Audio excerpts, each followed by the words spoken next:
Earlier this year, Kim and I spent several sessions working with Luna Jaffe, who is a local financial advisor here in Portland.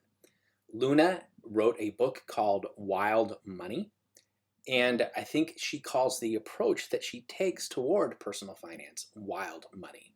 So one of the cool things that Luna does is that when she meets with her clients at the start of every session, she has them work with a couple of sets of cards. They kind of look like playing cards, but they're all centered around money. And I thought it would be fun to show you these. So this is Luna's actual wild money deck of cards. And each of these cards has an illustration centered around a particular word. In this case, we have the save card. So you can see there's an illustration for save, and then there's a bit of text. In this case, it says, saving increases your odds of having choices when life throws a curveball your direction. It gives you flexibility, opportunity, and more control. So when you're working with Luna, you might pick one card out of the Wild Money deck. In this case, I'm going to take the Save card.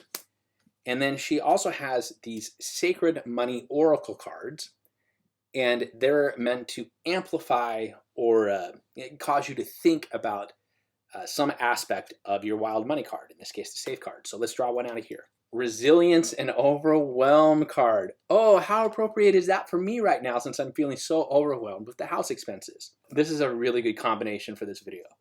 I have the Save card from the Wild Money cards and the Resilience Overwhelm card from the Sacred Money cards. So when working with Luna, or if you were to do this on your own, you might look at this and you draw the Save card and Resilience Overwhelmed. What do you appreciate about yourself right now as it relates to saving? Well, this is a great question, again, because I'm feeling so overwhelmed by the home and the home expenses drive me crazy. But I need to appreciate the fact that even though it sucks to have all these things going wrong with the house, I have put myself in a good position because I have so much money saved. It's kind of nice to draw these two cards in the example that I'm giving to you because it makes me realize, okay, things aren't so bad. I need to calm down.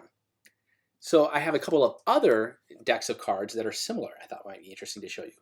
One of them is the Money Talk cards. These are put out by Vicki Robin from Your Money or Your Life and Grant Sabatier from Millennial Money.